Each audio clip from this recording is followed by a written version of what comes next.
Hi friends, welcome back to Red Lotus Tamil channel. நம்ம இப்போ டெய்லியும் பார்த்துட்டு இருக்க சீரீஸ் அகிரா சீக்ரெட். ஒரு பொண்ணு தன் கூட பிறந்த அக்காவை தேடி ஒரு ஊருக்கு போறா.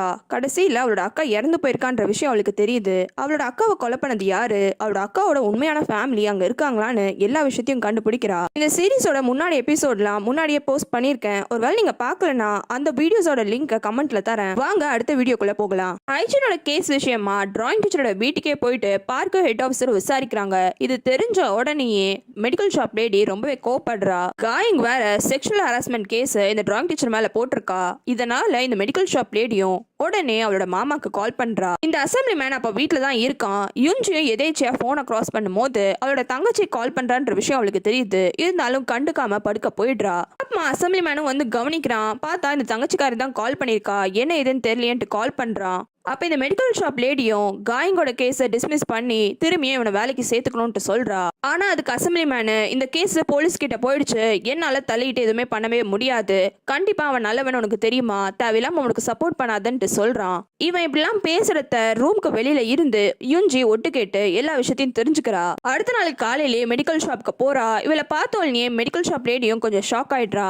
ஆனா யுஞ்சியோ உன் பாய் ஃப்ரெண்டை பிரேக்கப் பண்ணிடு, எதுக்காக இந்த மாதிரி தேவையில்லாம பிரச்சனை எல்லாம் பண்ணிக்கிற, இந்த மாதிரி கீழ்த்தரமான ஆளுங்க கூட சேர்ந்தனா உனக்கு பிரச்சனை தான் வரும், இந்த மாதிரிலாம் பண்ணாதன்ட்டு சொல்றா. ஆனா அதுக்கு மெடிக்கல் ஷாப் லேடியோ என்னென்ன உன்ன மாதிரி நினைச்சிட்டியா, நான்லாம் உன்ன மாதிரி காசுக்காக அலையறவ கிடையாது, எனக்கு லவ் தான் முக்கியம்ட்டு சொல்றா. இதனால யுஞ்சிக்கு கோவம் வந்து மெடிக்கல் ஷாப் லேடியே அடிச்சிடுறா. அதுக்கப்புறமா அவளோட பேக்ல இருந்து ஒரு ஹாஸ்பிட்டலோட அட்ரஸ் எடுத்து கொடுத்து இங்க தான் அம்மாவை புதுசா சேர்த்திருக்கேன் அப்படின்ட்டு சொல்றா.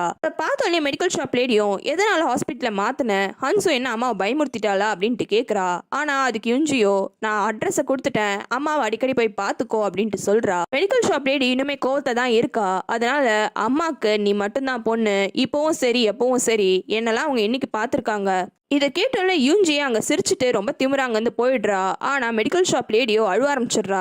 அந்த டிராயிங் டீச்சரோட ஹராஸ்மெண்ட் கேஸை விசாரிச்சுட்டு அவன் மேலே எந்த தப்பும் இல்லைன்னு சொல்லிடுறாங்க. ஆனால் காயிங் ஒத்துக்கவே மாட்டிக்கிறா. அதுக்கு அந்த ஃபீமேல் டீச்சரும் இங்கே பாருமா, ஸ்கூலில் ரூமர் பரவிட்டு இருக்கு, இந்த டிராயிங் டீச்சர் கூட யாருன்னா கொஞ்சம் ஃப்ரெண்ட்லியாக இருந்தாலும் அவங்களுக்கு அடிபட்டுருதுன்னு.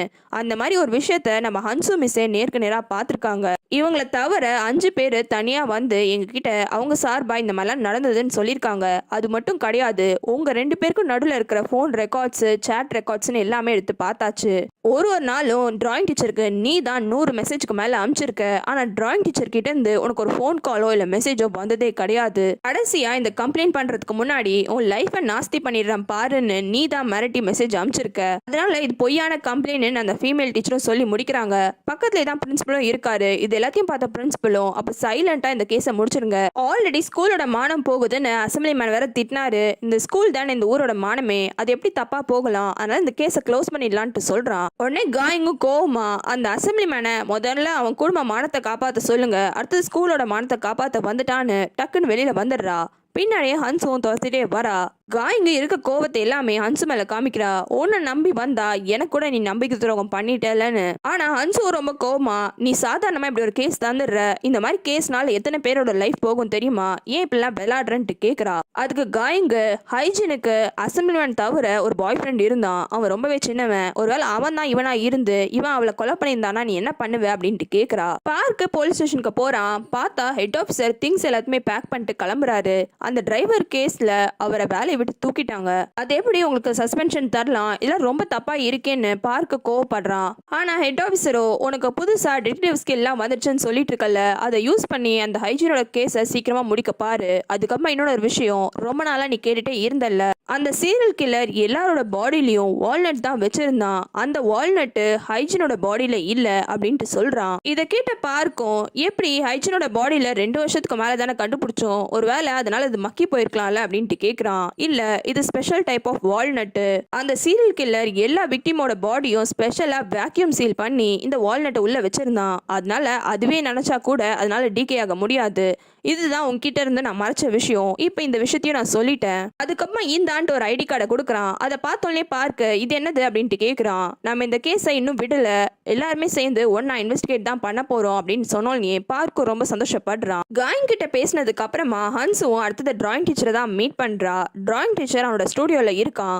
அவனை மீட் பண்ணி சாரி தேவையில்லாம நானும் இதுல பார்ட் ஆயிட்டேன்ட்டு சொல்றா. ஆனா டிராயிங் டீச்சர் சாதாரணமா பேசுறான். நீங்க பண்ணிருக்கலாம், ஆனா நீங்களே தானே என்ன வெளியே எடுக்கிறதுக்கும் ஹெல்ப் பண்ணிருக்கீங்க, ரொம்ப தேங்க்ஸ்ன்னு.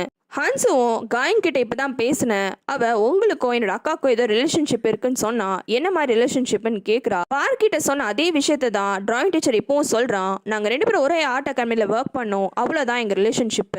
அந்த பர்த் மார்க் விஷயம் தான் நான் காயின் சொல்லியிருப்பா.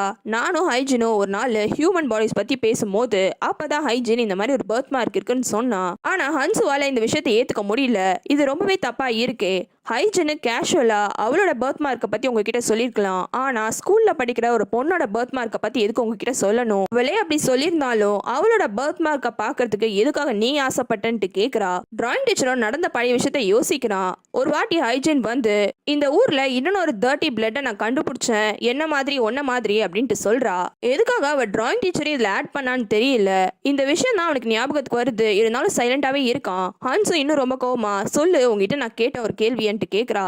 தெரியல, நான் தெரியாம தப்பு பண்ணிட்டேன் அப்படின்ட்டு சொல்றான். ஹாஸ்பிட்டல்ல யுஞ்சி ஒரு லேடியை பார்த்திருப்பா. அவங்க ஹைஜினை பத்தி விசாரிச்சிருப்பாங்க. அந்த லேடி ஹைஜினை பத்தி விசாரிச்சுக்கிட்டு ஆர்ட் அகாடமிக்கே வந்துட்டு இருக்காங்க.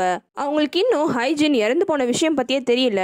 ஹைஜின் எப்படி இருக்கா, நான் எவ்வளவு கஷ்டப்பட்ட தெரியுமா, ஹைஜின் இங்கதான் வேலை செய்யறான்றத கண்டுபிடிக்கிறதுக்குன்ட்டு சொல்றாங்க. அடுத்து யுஞ்சியை காமிக்கிறாங்க. அவங்க அம்மாக்கு தான் உடம்பெல்லாம் தொடச்சு விட்டுட்டு இருக்கா. அம்மா நீங்க கவலைப்படாதீங்க, நீங்க புது ஹாஸ்பிட்டலுக்கு வந்துட்டீங்க அப்படின்னு சந்தோஷமா சொல்றா. ஆனா அவங்க அம்மாவும் திடீர்னு ஹைஜின் வந்துட்டான்ட்டு சொல்றாங்க. இதை கேட்டோன்னே யுஞ்சி ஷாக் ஆயிடுறா. ஆமா, ஹைஜினால இங்க வரவே முடியாது, காரணம் அவ இறந்து போயிட்டா அப்படின்ட்டு சொல்றா.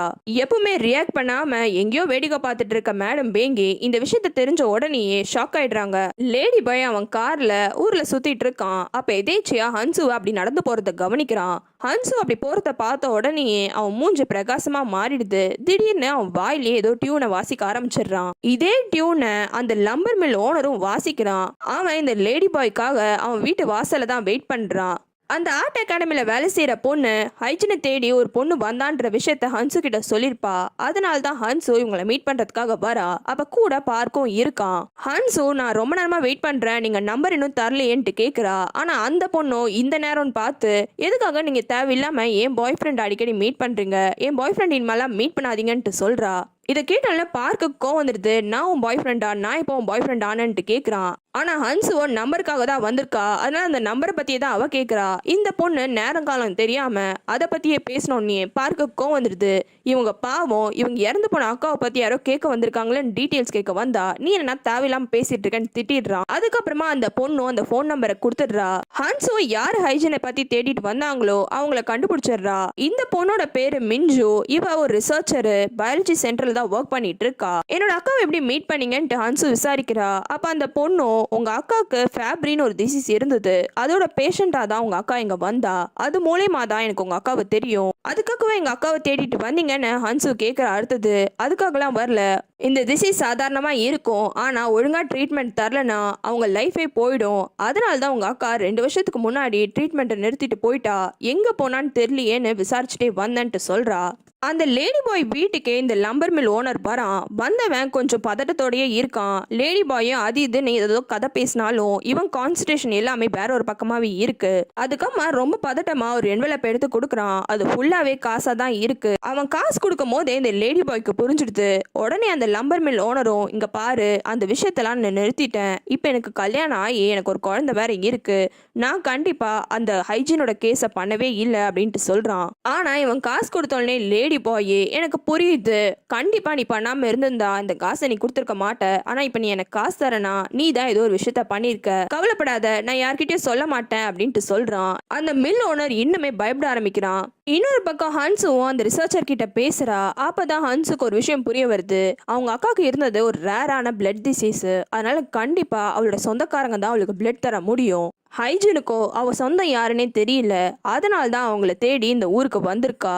அந்த ரிசர்ச்சர் லேடியும் ஹைஜீன் ரொம்பவே பயந்தான்ட்டு சொல்றா. எதுக்காக பயந்தான்ட்டு ஹன்சு அடுத்தது கேட்கறா. வேற என்ன, சாவ நினைச்சுதான், அவ கண்டிப்பா ஒரு நாள் இறந்து போயிடுவா, ஆனா யாருக்குமே இப்படி ஒரு பொண்ணு இறந்து போனான்ற விஷயம் தெரியாம இறந்துருவாளோன்ற பயம்தான். எப்படி இந்த டிசீஸ் என்னோட அக்காவுக்கு வந்ததுன்னு அடுத்தது ஹன்சு கேட்கறா. இது ஒரு ஜெனட்டிக் டிசீஸ், கண்டிப்பா அப்பா இல்லைன்னா அம்மா கிட்ட இருந்தா வந்திருக்கும் அப்படின்ட்டு அந்த ரிசர்ச்சர் லேடியும் சொல்லி முடிக்கிறா.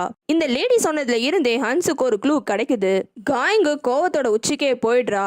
எல்லாரையும் கண்டிப்பா பழி வாங்கணும்னு முடிவு பண்ணி ஆன்லைன்ல இவளா ஒரு ஸ்கேண்டலை ரெடி பண்றா. அகீரால ஸ்டெப் மதரும் ஸ்டெப் சன்னும் தனியா ஒரு ட்ராக் ஓட்டிட்டு இருக்காங்கன்னு அன்னைக்கு அவ கேமரால எடுத்த போட்டோஸ் எல்லாத்தையுமே அப்லோட் பண்ணி விட்டுடுறா. இவ இப்படி பண்ற வேலைனால யுஞ்சியும் கியூனு தான் மாட்ட போறாங்க. நைட்டு நல்லா மழை பெய்யுது. ஒரு பொண்ணு கால்ல செப்பல் கூட இல்லாம பயத்தோட ரோட்ல ஓடிட்டே போறா. அந்த பக்கம் போற எல்லா காரையும் ஸ்டாப் பண்ணுங்க, ஹெல்ப் பண்ணுங்க அப்படின்னு பயத்தோடயே கேக்குறா. அப்ப திடீர்னு பிளாக் ரெயின் கோட் போட்டுட்டு அவ முன்னாடி யாரோ வந்து நிக்கிறாங்க. இவளும் பயத்தோடயே அது யாருன்ட்டு பாக்குறா. அந்த ரெயின் கோட் போட்டிருக்கவங்களும் அவங்க ஹூடி எல்லாம் கழட்டிட்டு அவங்க மூஞ்ச காமிச்சா அங்க நிக்கிறது அந்த லேடி பாய் தான். இந்த லேடி பாய் இப்பெல்லாம் வந்து நிக்கிறத பார்க்கும்போது ஒருவேளை லேடி பாய் தான் சீரியல் கில்லரா இருப்பானோ? உங்களுக்கு வேற சீரிஸ் பார்க்கணும்னா கமெண்ட்ல சொல்லுங்க.